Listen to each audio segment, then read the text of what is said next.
Hello everybody, Dr. Coyle coming to you from the Coyle Institute, and let's talk a little bit about mesh. A lot of my patients are coming here as a urogynecologist. They have pelvic organ prolapse.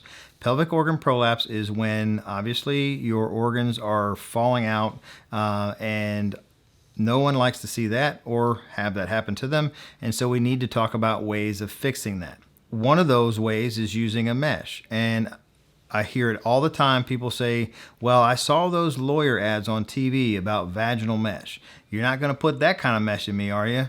Well, let's just talk about mesh for just a second. We have used mesh for a very long time. One of the surgeries that I do, called a sacrocolpopexy, was actually developed first in 1962.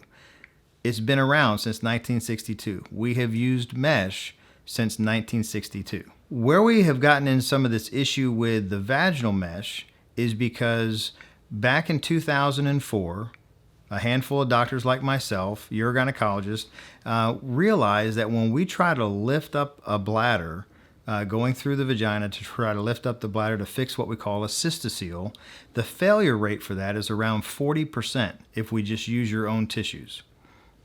And so we started thinking, why are we doing something that is failing almost half the time? And we said, well, we've been using mesh since the 60s with the sacrocolpopexy. All of our general surgery colleagues use mesh to fix hernias. A Sistah Seal is a hernia, and so why don't we use mesh going through the vagina to lift up the bladder? Well, we started doing that, and you know what? I still do that surgery today. It is a very good surgery if you have an isolated Sistah Seal and nothing else going on. However, what ended up happening is in 2008, these mesh companies came out with these mesh kits. And these mesh kits were designed to make it easier for doctors to put this mesh in, but they also had an awful lot of mesh, including mesh arms that would go through ligaments that it should never go through. In 2008, those mesh companies actually came to me and said, hey, Dr. Coyle, you've already been putting mesh inside the vagina. We want you to use our mesh kit.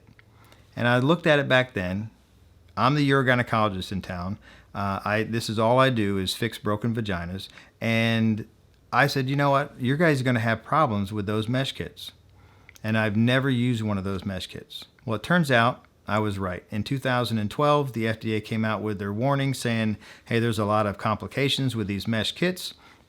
And in 2016, the FDA came out with their final verdict. All those mesh kits had to be taken back and be reclassified as a Class 3 product. And so, thankfully, a lot of those mesh kits that were being used are no longer being used.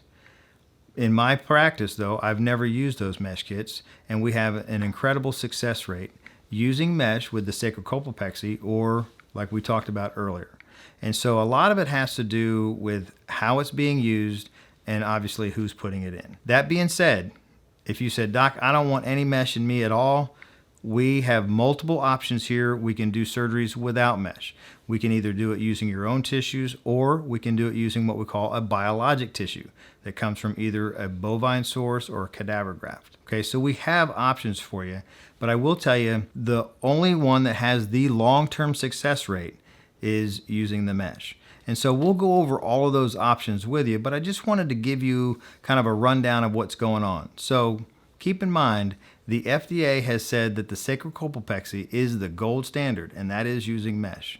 So I hope this helps. Talk to you guys later.